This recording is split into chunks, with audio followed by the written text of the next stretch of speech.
తెలుగు రాష్ట్రాల్లో పాలన తెలుగులోనే జరగాలని, ఉత్తర్వులు మాతృభాషలోనే ఉండాలని మాజీ ఉపరాష్ట్రపతి ఎం వెంకయ్యనాయుడు అన్నారు. తూర్పుగోదావరి జిల్లా రాజానగరం గోదావరి గ్లోబల్ విశ్వవిద్యాలయం ప్రాంగణంలో ఛాన్సలర్ చైతన్యరాజు ఆధ్వర్యంలో జరుగుతున్న ప్రపంచ తెలుగు మహాసభల్లో ఆయన మాట్లాడారు. అమ్మ భాషను మరిస్తే అమ్మను మరచినట్టేనన్నారు.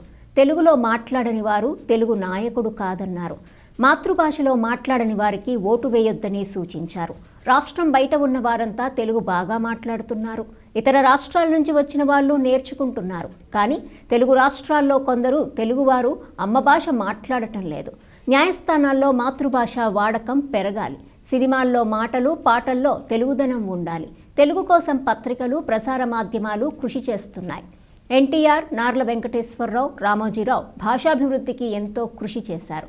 మన భాషను ఎవరో కాకుండా మనమే కాపాడుకోవాలి. భాషను ప్రేమించు, ప్రోత్సహించు, ఇతరులతో పలికించు నినాదంతో ముందుకెళ్లాలి అని పిలుపునిచ్చారు. పాఠశాలల్లో ఎల్కేజీ, యూకేజీ వ్యవస్థలను మూసివేయాలని ప్రముఖ ప్రవచనకర్త గరికపాటి నరసింహారావు అన్నారు. 1 నుంచి 5వ తరగతి వరకు తెలుగు మాధ్యమమే ఉండాలని చెప్పారు. 2 నెలల క్రితం సీఎం చంద్రబాబు ఫోన్ చేసి అధికార భాషా సంఘం అధ్యక్ష పదవి స్వీకరించాలని కోరారని గరికపాటి తెలిపారు. వ్యవస్థలో కొన్ని మార్పులు చేస్తే ఆ పదవిలో ఎవరూ అవసరం లేదని ఆయనకు చెప్పానన్నారు. ఈ కార్యక్రమంలో మాజీ ఎంపీ యార్లగడ్డ లక్ష్మీప్రసాద్, పలువురు సాహితీవేత్తలు, కవులు తదితరులు పాల్గొన్నారు. అమ్మను కూడా మర్చిపోయినట్టే. మనం పుట్టింది తెలుగులో, కానీ మనకు అలవాటు అయిపోయింది మమ్మీ, డాడీ, బీడీ, జాడీ, కేడీ. ఈ అలవాటు అయిపోయి ఇది అమ్మలకు కూడా వచ్చిన జబ్బు. అమ్మను కూడా పెద్దలు నాన్న, మమ్మీ అను, డాడీ అను అని చెప్పని. A for apple, D for donkey అంటే నువ్వు కూడా అలా తయారు కారా అని చెప్పని. దాని అర్థమేమో నాకైతే అర్థం కాదు. మనం శుభ్రంగా మన పాటలు, మన మాటలు మనం ఉంచుకోవాలా. ఇప్పుడు అన్న, తమ్ముడు పిలవడం కూడా అలవాటు తగ్గిపోయింది. మా డ్రైవర్ ఇద్దరు మాడుకుంటే విన్నా నేను. హౌ ఆర్ యు బ్రో అంటున్నాడు. బ్రో అంటే ఏంది? బ్రోకరా అన్నా నేను. బ్రో అంటే బ్రదర్ సార్ అన్నాడు. ఎంత దిగజారిపోయామో మనం. ఇంగ్లీషు యొక్క జబ్బు మనకు ఎంత పట్టిందో ఆఖరి కింద స్థాయిలో ఉన్న వాళ్ళకి కూడా అలవాటు అయిపోయింది. ఇంగ్లీష్లో మాడకపోతే ఫ్యాషను కాదు అనేటి భావం వచ్చింది. మనం పట్టుబట్టి అందరం కూడా చేయాల్సింది ఏంటంటే తెలుగులో మాడకపోతే ఫ్యాషన్ కాదు, తెలుగు రానివాడు తెలుగువాడు కాదు, తెలుగులో మాట్లాడిన వాడు తెలుగు నాయకుడు కాదు, తెలుగు రాని వాడికి ఓటు వేయరాదు అనే గుర్తుపెట్టుకోవాలి. తెలుగు రాకపోతే ఓటు వేయకూడదు. నీకు చూడండి, రాజస్థాన్ నుంచి వచ్చి వేరే రాష్ట్రాల నుంచి వచ్చిన వాళ్ళు ఇక్కడ వచ్చి తెలుగు మాడుతూ ఉన్నారు. కానీ తెలుగుదేశంలో పుట్టి అంటే తెలుగుదేశం అంటే పార్టీ కాదు. తెలుగు రాష్ట్రంలో పుట్టి తెలుగులో మాట్లాడకుండా ఇంగ్లీష్లో మాట్లాడే మనకు ఒక జబ్బు అయిపోయింది.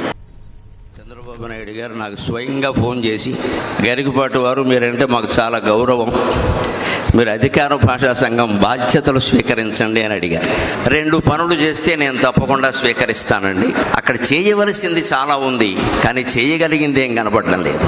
1వ తరగతి నుంచి 5వ తరగతి వరకు నిస్సందేహంగా తెలుగు మాధ్యమమే అమలు కావాలి. అందులో సందేహం ఉండడానికి. మన రాష్ట్రాల్లో ఎల్కేజీ, యూకేజీ అనే దిక్కుమాలిన వ్యవస్థ మూసేసి శిశు, బాల అరవగానే సరిపోలేదు, ముందు పద్ధతి మార్చుకోండి.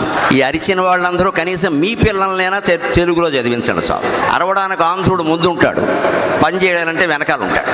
అమ్మ, నాన్న అనే మాటలతో, తెలుగు గీతాలతో, వానా వానా వల్లప్ప, అప్పడప్పడ తాండ్రా, ఆవకాయ తాండ్ర లాంటి పాటలతో మొదలైతే తప్ప తెలుగు నిలబడే అవకాశం లేదు.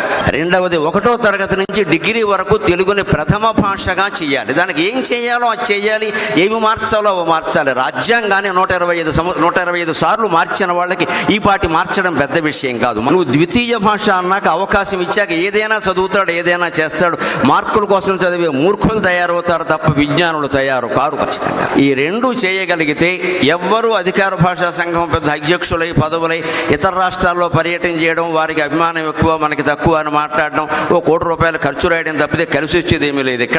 ఇక్కడ హాజరైనటువంటి యువతరం మీద, మహిళల మీద ఆధారపడి ఉంది. అందుకని మీకు నమస్కారం పెట్టి కోరుతున్నా, మీకు ఓట్లు కావాలంటే మా భాషను నిలబెట్టండి, మీకు ఓట్లు కావాలంటే మాధ్యమం మార్చండి. మా పిల్లల్ని తెలుగు మాధ్యమంలోనే చేర్పిస్తాం, మా ఇంట్లో తెలుగే మాట్లాడతాం అనేటువంటి పట్టుదల మీకు రాగలిగితే ఖచ్చితంగా తెలుగు భాష నిలబడుతుంది.